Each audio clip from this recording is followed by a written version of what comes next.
আসসালামু আলাইকুম। লিমার রান্নাঘরে সবাইকে স্বাগত জানাচ্ছি আরও একটি নতুন রেসিপি দেখার জন্য। আমার আজকের রেসিপি হলো তুলতুলে নরম রসালো গোলাপজামুন রেসিপি। তো গোলাপজামুন রেসিপিটি আজকে A to Z দেখানোর চেষ্টা করেছি। একটু মনোযোগ দিয়ে দেখলে আপনারাও পারফেক্টভাবে তৈরি করতে পারবেন। আশা করছি আপনাদের ভালো লাগবে। চলুন শুরু করি আজকের রেসিপি। তো প্রথমে একটা বাটিতে আমি নর্মাল তাপমাত্রার 2টা ডিম ভেঙে নিয়েছি। ডিমগুলো এর মধ্যে দিয়ে দিচ্ছি। ডিমগুলো কিন্তু অবশ্যই নর্মাল তাপমাত্রার হতে হবে। এরপর এখানে দিয়ে দিচ্ছি 2 টেবিল চামচ পরিমাণ চিনি। এরপর দিয়ে দিচ্ছি 2 টেবিল চামচ পরিমাণ সাদা তেল। এরপর দিয়ে দিচ্ছি 2 টেবিল চামচ পরিমাণ পানি। যে চামচ দিয়ে আমি চিনি নিয়েছিলাম সেই চামচ দিয়ে 2 টেবিল চামচ পরিমাণ পানি দিয়ে দিলাম। এরপর ডিমগুলোকে ফেটিয়ে নিতে হবে যতক্ষণ না চিনিটা গলে যায়, ঠিক ততক্ষণ পর্যন্ত।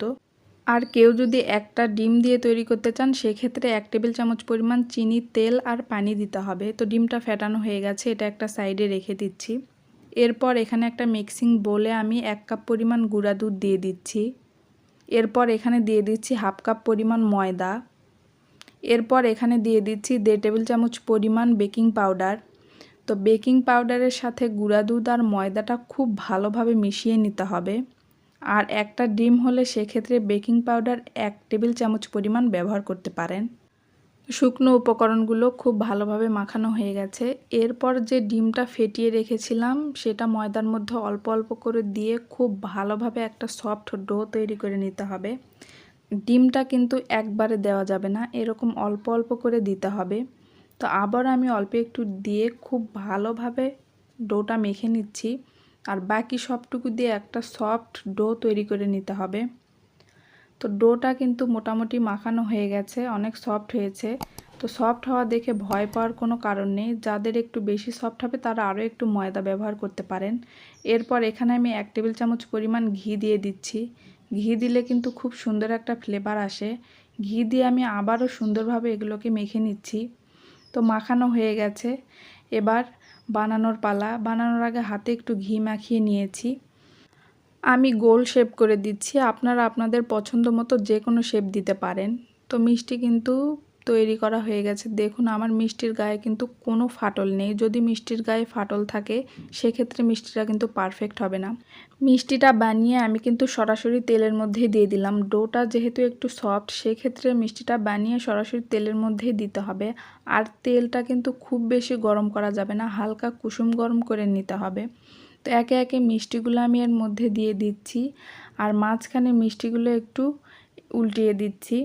তো বাকি মিষ্টিগুলো আমি একইভাবে এর মধ্যে দিয়ে দিলাম, দিয়ে উল্টিয়ে পাল্টিয়ে খুব ভালোভাবে ভেজে নিয়েছি। আর মিষ্টিগুলো সবগুলো কিন্তু এক সমান হয়েছে, দেখতেই পাচ্ছেন। তো মিষ্টিগুলো আস্তে আস্তে কালার আসতে শুরু করেছে। আর মিষ্টিগুলো সব সময় এভাবে অনবরত নেড়েচেড়ে ভেজে নিতে হবে, তা না হলে এক সাইডে কালার আসবে আর এক সাইডে কালার আসবে না। তো মিষ্টির কালার মোটামুটি চলে এসেছে, আপনারা এই পর্যায়ে উঠিয়ে নিতে পারেন। আমি আরও একটু গাঢ় করে মিষ্টিগুলো ভেজে নিব। তো মিষ্টিগুলো কিন্তু দেখতে পাচ্ছেন কত সুন্দর কালার এসেছে আর মিষ্টিগুলো ভাজাও হয়ে গেছে। তো মিষ্টিগুলো এই পর্যায়ে আমি উঠিয়ে নিচ্ছি। আর মিষ্টিগুলো কিন্তু ভাজার পর ফুলে ডাবল হয়ে গেছে, আপনারা আরও একটু ছোট করেও ভেজে নিতে পারেন। এরপর এখানে আরও একটি প্যান নিয়ে নিয়েছি।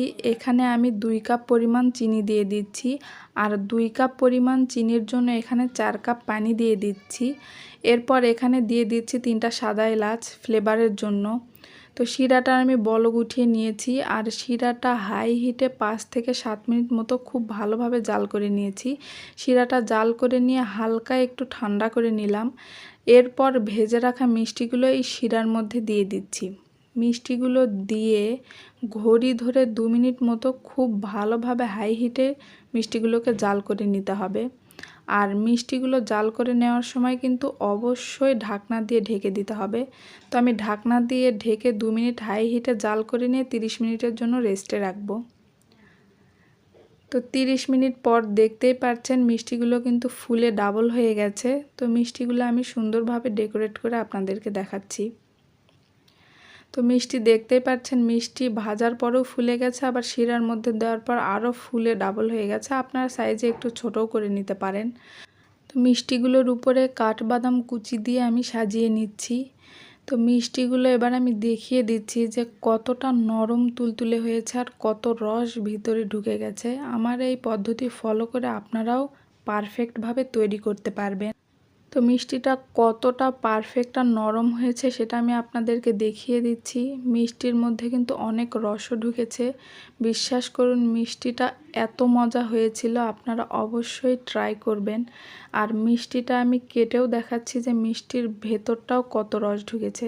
তো আপনাদের এই রেসিপি যদি ভালো লাগে তাহলে প্লিজ আমার চ্যানেলটি সাবস্ক্রাইব করবেন। আজ এ পর্যন্তই। আল্লাহ হাফেজ।